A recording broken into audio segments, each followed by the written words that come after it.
This is Jordan Sekulow. Judge Amy Barrett faces the first day of questions from the Senate Judiciary.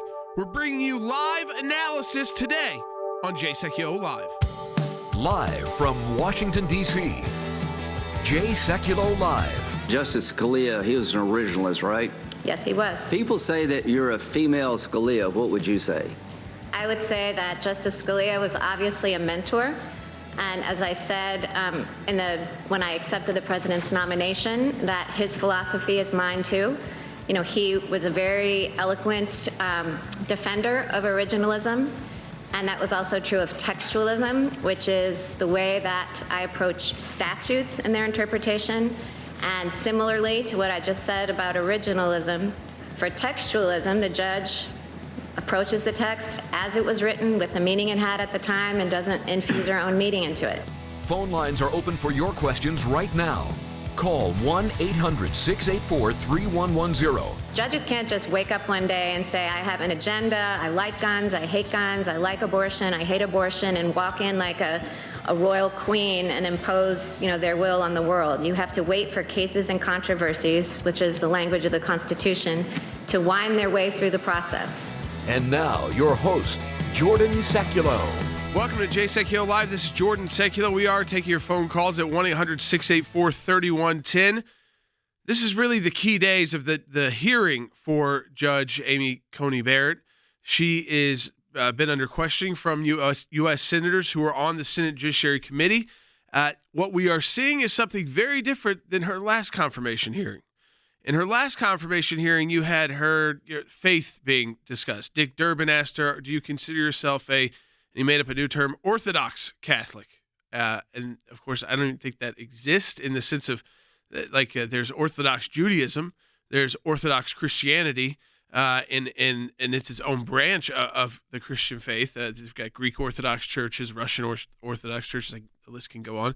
But then Orthodox Christianity, I think what Dick Durbin, a lot of these liberal Catholics, I'm not speaking for Catholics, I'm not Catholic myself, but we have plenty of Catholic attorneys at the ACLJ and staff, is that you're a Catholic who actually takes your faith seriously. And that's a problem with the secular elites in Washington, D.C., specifically on the left. And so they may have their faith, and I don't want to judge what it is, but they still kind of see the world through these secular vision. They may go to church on Sunday, but somehow believe that you're some kind of nut if your faith impacts you more than just on Sunday, like every day, like what the Scripture teaches. And we respect that, of course, in the United States of America, and protect those rights in the United States of America. And our Constitution doesn't allow anyone to be judged about that. But that was round one during her circuit court nomination. So Durbin with the Orthodox Catholic question. Of course, the famous, listen, the dogma lives deeply within me, and you always hope that it can live more deeply, right? I mean, that with your faith. That word is not a bad word that Feinstein used. So the hearing now ends up mostly being about the Affordable Care Act, which is because there's a case at the court. She's not going to answer that question because literally she would be on the court for that case if she is confirmed. And it's a provision of the Affordable Care Act. And it seems like they have taken a much softer tone so far with Judge Barrett, and they realize that they failed last time, and they're reaping what they sowed. Yeah, I think they took their best shots the last time around, and it backfired on them in a lot of different ways, Jordan, including politically. So they have decided to make this a hearing about the Affordable Care Act rather than about Judge Barrett. Probably a good move on their part, though, Jordan, because just very quickly, my takeaways from today, she is clearly the smartest person in the room, but she's also humble enough to repeatedly acknowledge the strict limits that are on a judge. So, look, kudos to the Democrats for politically taking the smart move and not trying to attack her again. Didn't work so well for them last time. She should be the smartest person in the room. She's being nominated to a lifetime appointment to the Supreme Court. Folks, she has a notepad they give her, everyone gets when you testify. She has no notes with her. She's written no notes down. She is doing this all from memory, right there, answering every question about specific decisions she's made in the past, and judicial philosophy and analysis. No notes. You might see a notepad. She's not even writing anything down. We'll be right back taking your calls. 1-800-684-3110. What do you think of Judge Amy Barrett? Welcome back to Jay Sekulow Live. We are taking your phone calls, 1-800-684-3110. That's 1-800-684-3110. I really want your thoughts. I know, we're 3 weeks out, not 3 days, 3 weeks out from the presidential election. It will be 3 long weeks. So I think this moment in time where we have Judge Barrett in these couple days we have to be able to watch a hearing like this, and I will say in a much more respectful way than the last time around. I mean, with her nomination to the circuit court, where it was disgusting what Feinstein and Durbin did about her faith, and also much different than the way they tried to just diminish, take down, destroy Brett Kavanaugh's life on live television. Very similar to kind of like what Joe Biden tried to do to Clarence Thomas, and what Clarence Thomas called what Joe Biden and the late Ted Kennedy were doing on the Judiciary Committee a high-tech lynching. Remember that. That was Joe Biden that Clarence Thomas was talking to. He said, what you are doing as the committee chair, which Joe Biden was at the time of his hearing, is a high-tech lynching. You saw then, of course, what happened to Brett Kavanaugh. It was nothing about judicial philosophy. It was, okay, he's got all the credentials. He's done everything. He's done everything right to be a Supreme Court justice, but we've got to come up with a way to destroy him. So let's find somebody who'll make an accusation that can't be proven, but so it will just tarnish him and make him look bad and like some kind of out of control guy. And we'll choose someone who's got some kind of issues going on, who can't remember anything, who looks like looks like a nut kind of, to make this allegation, but then we'll just move on from her and then make him have to force to disprove something that there was no evidence of. So this time around with Judge Barrett, it was all about we shouldn't do it because of the election. We shouldn't do it about the election. They know she's their worst nightmare. They know. I mean, this is a justice who, I mean, they did this to Kavanaugh, but you know what? I mean, really, I think Judge Barrett is even more so. I have a lot of respect for Justice Kavanaugh, and I think he's a great justice and with a good judicial philosophy and a similar judicial philosophy to Judge Barrett. But Judge Barrett, by embracing that Scalia judicial philosophy so directly over and over, and in the hearing today, I mean, it's like music to my ears when she says that, because that's more like Justice Alito. He's very direct about that. There may be slight differences, like she said, in some interpretation, but she does see like the statutory interpretation the same way, the legislative interpretation the same way. And so, I mean, she's going to be coming at it from that direction. She did admit that, again, you have those philosophies, you come at it the same way, but you can end up at different places. But that is what I think makes her the nightmare to the left. It's why Planned Parenthood's going nuts, why Democrats are going nuts, why liberals are going nuts. It's not because it's right before an election year. This happened. Justice Ginsburg, who was a fighter, no one could have predicted that she would pass away and when she would pass away. She was participating in oral arguments this summer. So this judge, though, I think they've known a long time, that if President Trump got another a choice, she was at the top of the list if she was willing to go through what she went through as a circuit court nominee on a much bigger scale. And she's been like kind of this nightmare waiting, and then the ultimate nightmare happened. Justice Ginsburg, unfortunately, passing away after being such a fighter for so many years and suffering from cancer, fighting it, beating it, and coming back, beating it again, but ultimately succumbing to another round of it. And then you had Judge Barrett with now the time on the circuit court, because remember, it was President Trump, folks, who nominated her to the court. She was a professor at Notre Dame that was identified as someone who would be very good as a circuit court nominee. During her hearings for the circuit court, it became elevated because of the attacks on her. And so since she's been a judge, there's been a lot of focus on her decisions, her judicial philosophy in action, if you will. And so, this is their worst nightmare coming true. But I think you're right. After what they've done, what they did to Brett Kavanaugh and what they did to her the last time, that was not going to be a good look going into an election. I couldn't agree with you more. A couple of points I'd make, Jordan. Number one, it's on full display for the American people to see. So if they were attacking her, I don't think it would jive with what the American people are hearing from Judge Barrett. And just, it's interesting. The couple of times there have been attacks, or maybe not even in this hearing room, but through articles and other media outlets, Jordan, they don't point to any of her cases that she's heard over the last 3 years on the circuit court because there's not a substantive attack that they can make there. But the other point I would make, Jordan, and you kind of alluded to this as well, it's because it's all rooted in this posture of restraint. Judge Barrett has repeatedly acknowledged the restraint that the judiciary has to show. She has repeatedly educated the American people, who I think come to this naturally, that law and policy have to be set by the elected branches, and that is not something that we have heard to this degree in previous confirmation battles. Yes, they always say we're not going to prejudge a case, but she has made a point of specifically saying the American people do not elect judges. We cannot make law. And Jordan, I would just tell you, if we're going to be a people that self-govern, we have to embrace that philosophy. She has done that repeatedly this morning, and I think the Democrats on that panel realize that if they go after her, it's not only not going to make a difference in how this nomination ends up, but I think it would hurt them at the ballot box as well, because that's a principle that the American people of both sides largely embrace. We are going to get to your calls, and the Judiciary Committee is in a break right now, so you're not missing any part of the hearing right now as you're watching us or listening to us live on the air. But I want to play this. I think it's a little bit longer of a bite, but in case because most people don't have the time to watch these whole hearings. You might have been, it's in the morning. You might have been getting your kids to school. You might have been getting to work. You might be working from home, have it in the background. But Senator Lindsey Graham, who chairs the committee, was on the broadcast Friday right before the hearings began yesterday. He asked a simple question to Judge Barrett about how it felt to be nominated to the Supreme Court of the United States. Take a listen, bite 33. How does it feel to be nominated for the Supreme Court of the United States?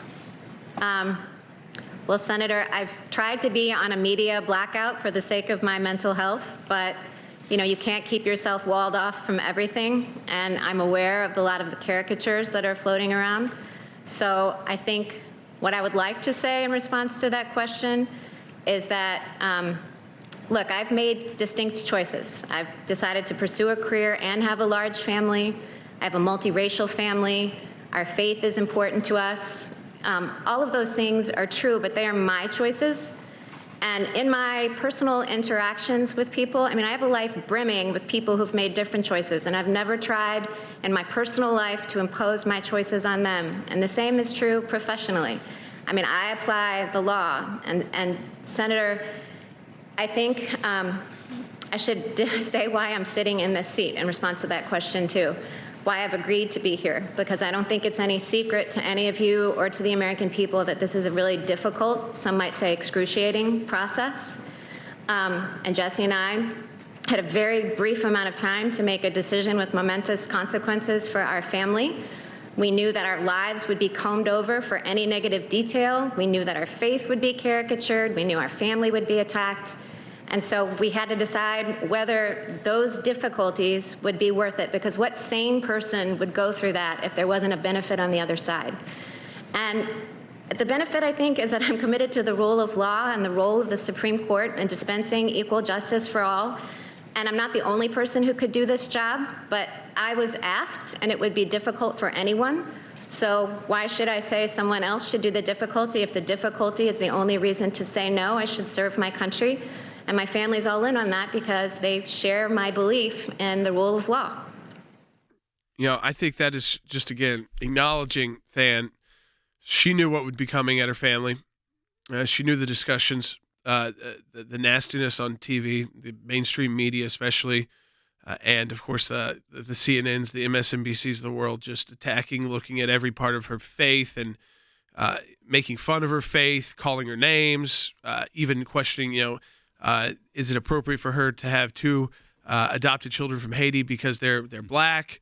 And is that some kind of issue? They even tried to float that before the hearings. After she was announced, of course, before the hearings began, as any way to kind of try and derail it. It was pretty disgusting to see. But all of that kind of came to a close. I know there's still crazy liberals out there throwing that out, and she acknowledged that on TV. But for the most part, in the mainstream world of Democrat politics, they seem to be, again, they don't want to. They know they can't prevent this, Dan. So they I don't think they want to hang their hat and make a bunch of late in the cycle, right before an election, TV ads that Republicans can air. Jordan, she said, my life is brimming with people who have made different choices, and I don't try to impose my choices on them. How good is that? Her life is better because she has people of different perspectives around her, and yet she stood unapologetically on the choices that she has made, especially around faith and family. I could say a lot more, Jordan, but I know we're at a break. Look, I think that answer that you just played, I think that was the whole hearing, Jordan, right there. We've got the petition still going, and we're getting it out to Congress. Sign the petition. Let's confirm Judge Barrett to the Supreme Court. We'll be right back. Welcome back to Jay Sekulow Live. This is Jordan Sekulow. We are taking your phone calls at 1-800-684-3110. That's 1-800-684-3110. I think it's important. I want to answer this question that's coming in as the hearing is on break. So, folks, if you're listening to us on the air, you're not missing the hearing right now. And when they come back, we'll cut to it live when we think we need to, and we think it's good for you. But this is a great time to kind of discuss what's already happened, because yesterday was opening statements. I thought Judge Barrett's opening statement was incredible. I think many of the Democrats, it was about the election. It had really kind of almost nothing to do with her hearings. And a lot of those questions today, again, from the Democrats on the committee, were about the Affordable Care Act, something they think is, I guess, more appealing to American voters. But remember, President Trump ran on literally gutting it, which he did by getting rid of the individual mandate, and won by running against the Affordable Care Act. So now they want to, I guess, campaign for it because I think people have gotten used to it, but they've gotten used to it under President Trump, who made a lot of changes to it. He said it's really bad, but he told his team to run it as best as you can until we have something else, and until we're able to put additional healthcare policies in place, and while the court challenges are going on. And so, yeah, it's been run better. Even President Trump has said that, because he's been trying to do the best thing possible for the American people, like getting rid of the mandate and doing some other executive orders. So, I mean, that's kind of weird, their campaign, but whatever. It's just interesting because what you're seeing is a very smart, eloquent a judge, former professor, answer these questions. She has no notes. She has a notepad because they give everybody a notepad. But she didn't bring anything with her, no files with her, no notes, answering questions about judicial philosophy, previous cases that before the court, going all right through it. She even held up, we're playing right for people watching on Facebook and Periscope, nothing on her notepad. So it wasn't like, jotting things down like some kind of debate right before you go into a debate. So I just want to say that it's very unique if you're watching, because I think what you're seeing is that the left realizing they failed on this one. One, they could not sell enough Republicans this idea that they should not go ahead with a nomination and then a confirmation hearing and then ultimately a vote this close to an election. So they lost that initially. And they had already really injured themselves when they went after Judge Barrett during her circuit court nomination. They looked ridiculous, Feinstein and Durbin with the religious stuff. They also looked bad during Kavanaugh. So I think that's why like Kamala Harris doesn't want to actually be in the room, even though her office is next door. And she's saying, oh, it's dangerous because of COVID, but she's in the same building walking around with the same people. They got people that have masks on. They have masks on. They're doing it appropriately. They follow the CDC guidelines. I don't think she wants to get an exchange. I think she wants it to kind of be like remote for her because she's the VP candidate. So again, we're going to get to your phone calls now. We've also brought Harry Hutchison in from our senior legal policy analyst and attorney as well, and a former law professor like Judge Barrett. Let's go to Mary Ellen's call in line 2, though, in Chicago, because there's so much talk about court packing because, one, you have Democrat candidates. I know that the Democrat governor in Montana who's running for U.S. Senate against Steve Daines said he'd be open to court packing. He said that in a discussion with the media. So with adding more justices to the Supreme Court. Mary Ellen, welcome to Jay Sekulow Live. You're on the air. Oh, thank you, Jordan. Yes, the question prompted my curiosity because of one of the things I heard of some media person or activist saying, oh, yeah, it's the people's right, they've got to choose, so on. And then, of course, the president is elected for, 4 years. So, and I heard you say yesterday that the number 9 has been in place since 1869, I believe you said. So my question really is that number 9 written into the text of the Constitution? If not, why does the number always stay at 9? Is it a law? Does it have to be changed by a constitutional amendment if it is in there? And if not, does it have to be changed? How?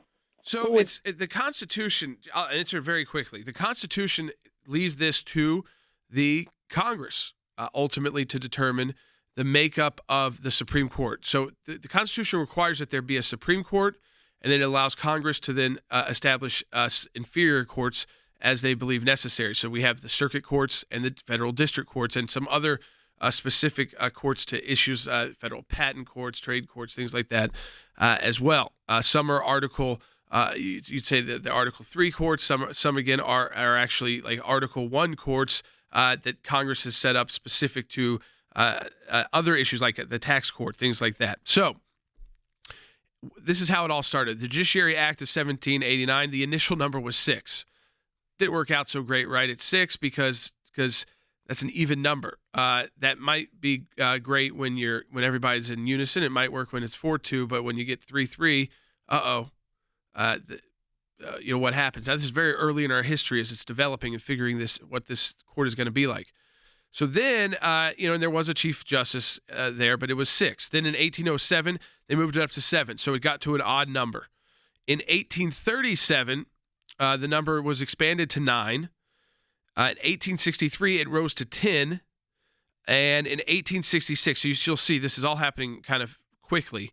Once you make the jump from 1807, then it's really changing a lot in 1860s. So in 1863, rose to 10. In 1866, there was the Judicial Circuits Act, and it shrank the number of justices back down to 7. And that was actually a political move, which prevented Andrew Jackson, at the time the president, from appointing anyone new to the court. So not a great part of the congressional history. But I just want to be honest with you. That's how flexible, that's the ability. It's the Constitution just says you have to have a Supreme Court. But in 1869, in the Judiciary Act of 1869, Congress raised the number of justices to 9, and that's where it has been. FDR tried to expand it. Congress didn't go along with it. So since 1869, and you saw there was a lot of tumult, and you know why, that's post-Civil War, during and post-Civil War.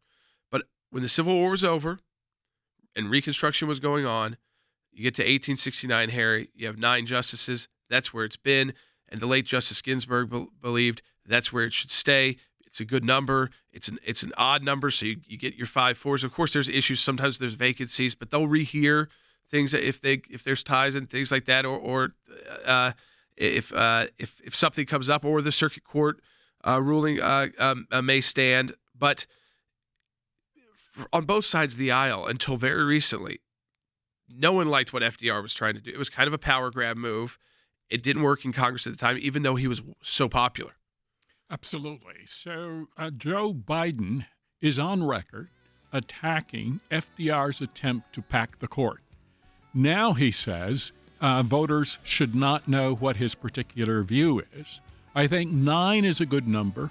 We've had that number for almost 150 years, and I think the American people are very comfortable with it, and I think the American people need to know, what does Joe Biden think about packing the Supreme Court? Yeah, I did Sean Hannity's radio broadcast yesterday, and he had a great piece right before I went on, because we were going to talk about the Supreme Court hearings, and they allowed us to play it for you today in case you missed it on Sean's broadcast yesterday. So we'll play it in the second half hour coming up on Jay Sekulow Live.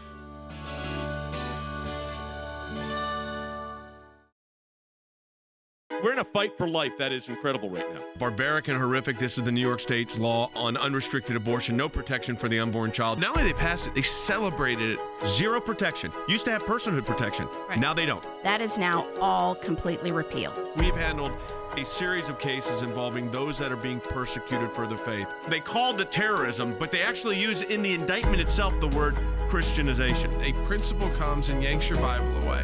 A teacher became aware that the student was reading from the Bible.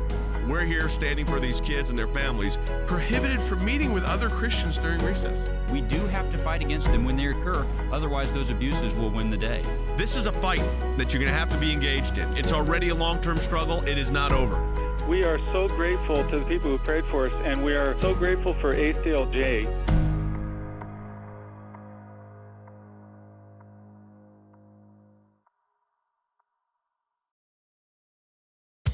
Live from Washington, D.C., Jay Sekulow Live. And now, your host, Jordan Sekulow. Welcome back to Jay Sekulow Live. This is Jordan Sekulow. So if you're joining us right now and you're listening to us live or watching us on Facebook Live, and I encourage you, share this with your friends and family, because we're getting into analysis that if you are, most people are not able to watch the hours of the hearing. Our team, of course, is, and we are, and so we're able to pull the important parts that have already occurred. And if the hearing comes back while we're still on the air, we will go to some of that live as well, some of the questioning live. But we're able to kind of key it in for you because, again, hardly anybody has the ability to just sit and watch these hearings, even with COVID, because you got to be taking care of kids, you got to be running errands, work, even if you're working from home. And so, again, I think we're a good resource for you to kind of know. And, of course, we'll break anything that we don't get to today that happens after the broadcast today. We will cover tomorrow in the second round of these the questioning. So these are really these two key days, today and tomorrow, in the hearing. The rest of it is just kind of then other people's witness testimony and then a vote next week. And that schedule's already been announced. The vote will be on the 22nd. So likely, because Democrats will want it held over a week. And that means it will go to the full Senate in Mitch McConnell's hand, sometime around after the 22nd. So maybe the 26th-ish for a vote, potentially. So we're looking at that. I do want to take your calls, though. Let's go to George in Colorado on line 4. George, welcome to Jay Sekulow Live. Yes, how are you? Hey, George. Hey, just a question for you. If, in fact, the Democrats packed the court, if some organization, maybe you, ACLJ, brought a lawsuit against that move based upon it being purely political, which anybody would know that's what it is, could that go all the way to the Supreme Court, and the Supreme Court would actually be allowed to rule themselves to whether or not they increase their size? Absolutely not, George. I mean, I went through it, so I don't want to do it again for everybody, but what the Constitution says is that there must be a Supreme Court. Congress determines the makeup. I mean, it has to go through the Congress, so you have to go. There's a veto issue there. The president could override a veto, but again, it's legislation. It's the Judiciary Acts, and they can come up with any number they want. They can have 100. They could have 200. They could have 1,000. They could have 3. They also determine if there's circuit courts and district courts and how many they are and how they're split up. And there's always debates about that as the country grows by population. Do we need to add more circuits, to separate more circuits because it's just too big, the circuits to handle? And so, again, the Constitution does not put any limits on Congress's ability to do that. Does it mean it's right to pack the court for political purposes? There was a difference in our history. If you look at the history of how the court developed, they were trying to figure it out. And there was one big change in 1803, Marbury versus Madison, where the court really assumed this power as a real third branch of the government, an independent branch of the government that could have force with its rulings.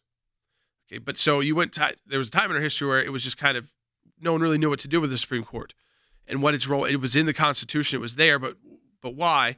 And as we develop as a country, you see again a lot of shifts happening during the Reconstruction, post-Civil War. And then when you get out of that and you get to, again, 1869, post-Civil War, Reconstruction, you get the 9 justices. That's where it's been. Most agree on both sides of the aisle who don't let their politics get involved. That's where it should stay. When we come back, Senator Mike Lee discussed this. He even brought up, how Joe Biden said that FDR's move to pack the court was boneheaded.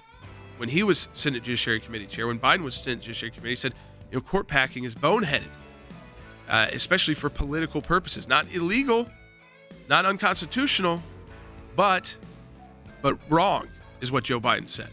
So we'll answer your questions. If you got questions about this, you got questions about Judge Barrett, and also your thoughts on, do you think that these hearings, because in what people will see in the news too, might also encourage kind of, the silent majority to come out in even greater numbers for President Trump, or maybe convince some of those who are on the fence that, you know what, I still want to stick with President Trump. We'll be right back.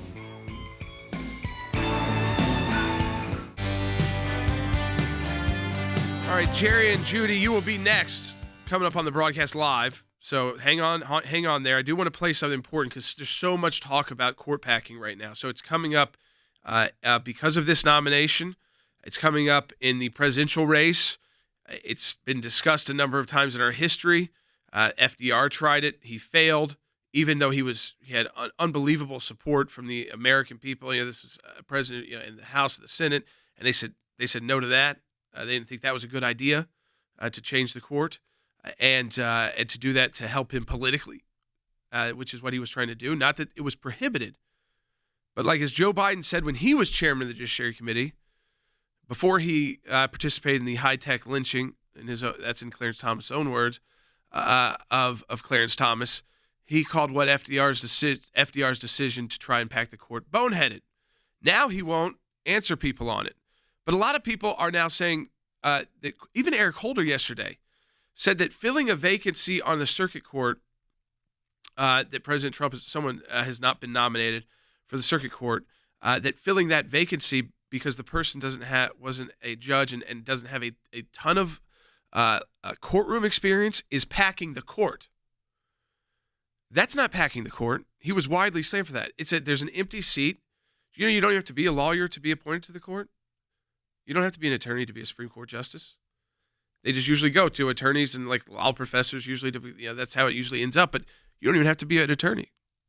That's not in the Constitution. That's not in any congressional statute, these requirements. So I just want to play this from Mike Lee because a lot of this talk about court packing that you're hearing, what you're seeing today is not court packing, it's filling a vacancy.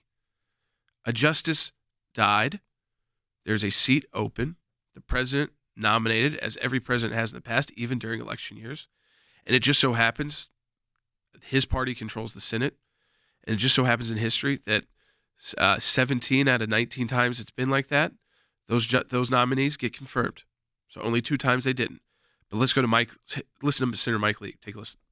Joe Biden himself, as a U.S. Senator, as a member of this body, in a proceeding of this committee in 1983, gave a rousing speech that I recommend to all, acknowledging that the Constitution doesn't require it, but our respect for the separation of powers really ought to lead to us sticking to the number 9.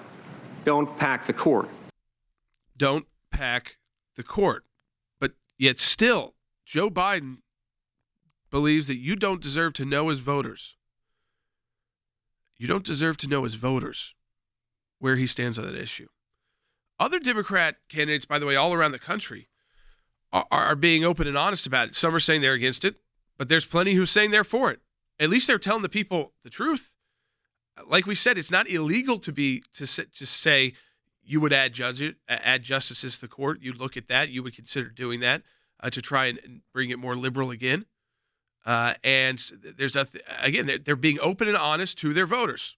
I respect that a lot more than what Joe Biden is doing. Sean Hannity's team. So I was on the broadcast yesterday, as I said earlier in the show, talking to Sean about the first day of the hearing and these opening statements by the various senators. And as we were about to go live on the air, he had this great opening, kind of featuring that exchange between that reporter we played and Joe Biden when he says, don't the American people deserve to know if you support this or not? And Joe Biden says, no, they don't. Americans don't deserve to know where I stand on the issue of court packing. Take a listen. I thank the Hannity team for sending it on over to us and letting us play in our show. President Roosevelt clearly had the right to send to the United States Senate and the United States Congress a proposal to pack the court. After 47 years in the swamp, it was totally within his right to do that. Old Joe knows a thing or two about bad ideas. It was a bonehead idea. Clarify your position, Joe. What are the consequences of packing the Supreme Court? And what will you do to safeguard the 150-year history of having 9 justices? Sir, don't the voters deserve to know? It's a simple question, Joe. Sir, don't the voters deserve to know? Come on, Joe. Don't the voters deserve to know? Answer it. Don't the voters deserve to know? No, they don't deserve. I'm not going to play his game. Not a game, Joe. You want to man up and face the question? Because American voters deserve an answer, don't they? No, they don't. I mean, I just wanted to play it for people because I thought it was great because it needs to get out there more and more. Because the idea that American voters don't deserve to know, and that's his immediate response, no, they don't deserve to know, it just leads to other questions like, what don't they deserve to know where you actually are on fracking because your website says one thing and you say something else and Kamala Harris says something else, or where you are on the Green New Deal because your website says something else, Kamala Harris says something else, and you say something else, while you dismiss, your son's, the Senate report on your son dealing with known sex traffickers and receiving millions of dollars from them. I mean, just dismissing it, not even telling us why that's a lie. Wouldn't you want to put that to rest? But no, he doesn't think you deserve to know. He's the typical Washington swamp creature fan who looks down, and he gives you glimpses of it throughout his career, who looks down on the voter and sees himself as kind of like this elevated statesman figure, leader who doesn't have to tell you what he thinks, even when he's running for president and they're bringing this issue up. Well, it's the opposite of what we've been hearing this morning, Jordan, of deferring to the people for self-governance. And, one of the follow-ups from the reporters to the former vice president was he said it would be, if I answered that question, it would be the headline on every paper across America. And I immediately thought to myself, why in the world would that be a bad thing, Jordan? I mean, don't most politicians, when they're running, try to get their message in front of the American people and then convince the American people why their proposals are the ones that are correct for them? He's taking the exact opposite approach. He's saying, look, I understand that the idea that I may or may not support, because I'm not going to tell you whether or not I do, I know it might not be popular with you, so I'm going to keep it from you. Jordan, that runs in the face of the idea of self-governance. Every candidate that's out there should be as transparent as they can on the policy positions that they hold and, Jordan, how they will go about it. Because like you said, does the Constitution prohibit court packing? No, it does not. But the way that it has gone about and when it has gone about, in this case, there hasn't been a change since 1869. Jordan, those things are relevant and the American people ought to make their decision based upon them. So I agree with you. This idea that you wouldn't put the specifics of both the procedure and how you would go about it in front of the American people, I think it's just wrong.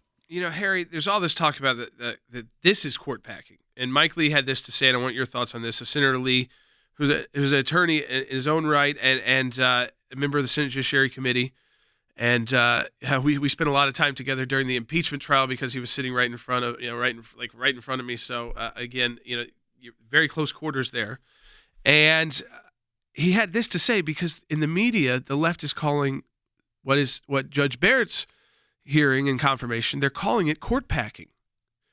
Take a listen to Mike Lee again. In recent days, I've seen some in the media and some in this body try to redefine what it means to pack the court.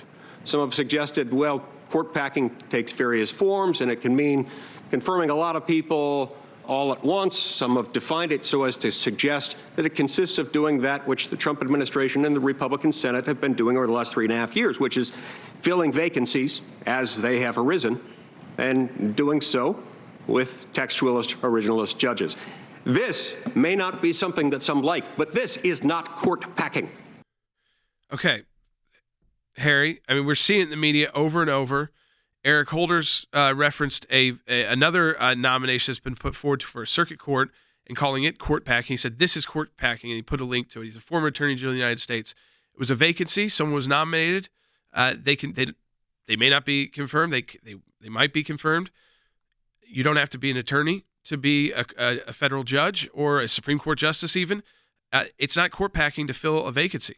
Absolutely. And many Democrats are consistently defending, if you will, their own vacancy with respect to reading the Constitution. So instead, they want to redefine, recreate, and rewrite the United States Constitution, all while criticizing President Trump for fulfilling his constitutional duty, which is explicitly written out in the United States Constitution. So we now live in essentially a postmodern era in which Democrats feel that they are entitled to their own lexicon, their own language, and it's all about pure politics and the pursuit of unlimited power. You know, again, folks, we come back from this break, and I want to let Jerry and Judy and those of you holding on the line, but Jerry and Judy have both been holding on. We are going to take your calls right off the top. The hearing is just about to start again. We'll go to that live as well, but I do want to take your phone calls for those of you holding on, 1-800-684-3110. I appreciate you doing that. I just want to make sure those listening to our broadcast right now are getting as educated as possible on this so they understand the attacks and what attacks are totally baseless, like this is court packing, and what that really means, and this whole idea, of course, the attacks on Judge Barrett, that it's really the media making now because the senators are afraid to on the left. That didn't work so well for them last time, and they know it could be turned into a very dangerous TV ad in this close to a major election, including a presidential election and an election where the balance of the Senate and even potentially the House hangs in the balance. So we'll take your calls when we get back. Than, we've delivered quickly our petition to Congress. Tell people about that because they can sign it at aclj.org today. Yeah, currently more than 166,000 names on that. We're letting the committee know each and every day the additions, Jordan. I think that's had a big impact on why the Democrats understand that Judge Barrett has the support of the American people. Sign that petition if you haven't, so they do understand that, aclj.org.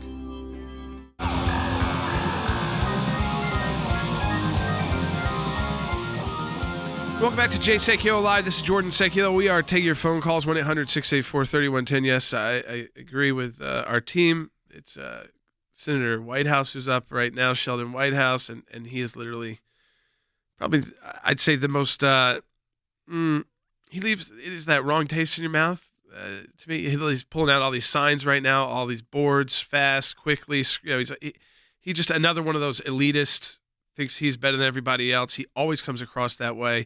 And I will tell you, even, I wouldn't say so most, but even like behind the scenes in the Senate, most people are at least friendly. I mean, we're all Americans, even if we have serious political disagreements. You can tell this guy is like, his partisan politics are what drives him and his and just kind of how he treats different people. I'll just say it like that. He's that partisan. He can't even put it aside for a second. Which is a little bizarre. It comes across as kind of strange too in the hearings. You want to play something? Let's just let people hear him. He's throwing up all these different boards and statements and quotes. You've got a stake, and if you're one of the millions and millions of Americans who depend on the Affordable Care Act, you've got a stake. It's not just the platform over and over again. Let's start by talking about the Affordable Care Act. He's got another Here's board the president up right now. I'm just talking through this with everybody. This litigation. So he's showing boards, these little boards that no one on TV could see, to a circuit court judge who's been nominated to the Supreme Court of the United States about the Affordable Care Act and the Republican Party platform, which says that they don't like it. Which, by the way, that's been in the platform since the Affordable Care Act came into existence. That they've wanted. Republicans have been very open and honest about wanting to dismantle that. I don't know. Again, what does that have to do with a judicial hearing? It doesn't. So this is another example that even Sheldon Whitehouse, they just want to try and score some political points and scare Americans that they're going to lose their health care during a pandemic. Jordan, the board that he has up right now has politicians, the President of the United States, policymakers in the House and Senate, and private citizens that donate to campaigns advocating a position on a policy matter. Jordan, that's what makes America great. We have debates about policy decisions. Private citizens are allowed to participate in that. And then, guess what? The elected officials of both the legislature and then the president who would sign it are the ones who enact the law. That is very different than a federal judge. Judge Barrett has said that time and time again. Senator Whitehouse does have a habit of doing this. He throws up things that he does not like as accusations of someone who's not responsible for them. But I just want to remind people very directly who are watching this. What he is holding up, Jordan, is evidence of what makes America great. Private citizens get to elect politicians, elect lawmakers who make law, and a president who signs them into law. The fact that they are engaging in a policy matter, Jordan, that is a positive for the United States of America, not a negative. By the way, Even if you disagree with that policy position, it's a good thing, and you are free to take the opposing view. All right, let's go to the phones. We need to take these phone calls right now. Let's go to Jerry in Rhode Island on line 1. And then, Judy, we're coming to you next. And then Linda. Jerry, welcome to Jay Sekulow Live.